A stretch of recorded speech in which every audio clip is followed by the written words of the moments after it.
Il y a sans doute eu une négligence ou une faute qui a entraîné cette réaction chimique. Notre phrase du jour est signée Delphine Batho, la ministre de l'écologie. Après l'importante fuite de gaz de Rouen, une enquête judiciaire a été ouverte. Sur place, l'odeur s'est un peu dissipée, mais l'inquiétude des habitants est toujours aussi vive.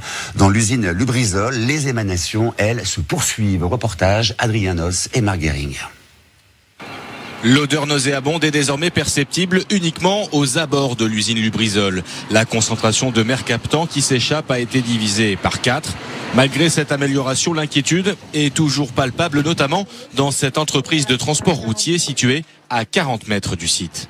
On pense que c'est toxique, mais on n'en a pas la preuve. Mais vu la gêne occasionnée, et ce qui nous a beaucoup gêné, c'est qu'on n'est pas du tout informé. Une fuite intervenue lors d'un mélange de substances dans une cuve. Pour une raison inconnue, une réaction chimique aurait provoqué un excès de gaz, obligeant l'usine à lâcher le mercaptan dans la nature.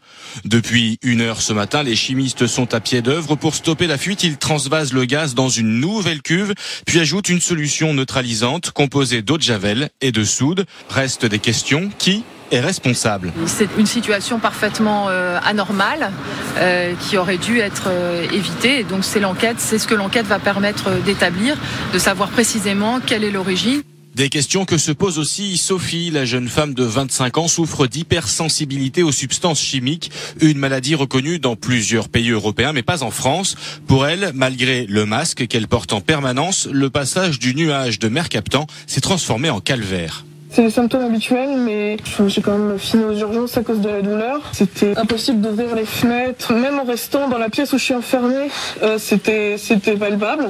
Ce soir, les opérations de neutralisation ont permis de traiter 1/3 des 36 tonnes de gaz. Elles devraient durer plusieurs jours. En attendant, le parquet de Rouen a ouvert une enquête judiciaire pour mise en danger de la vie d'autrui.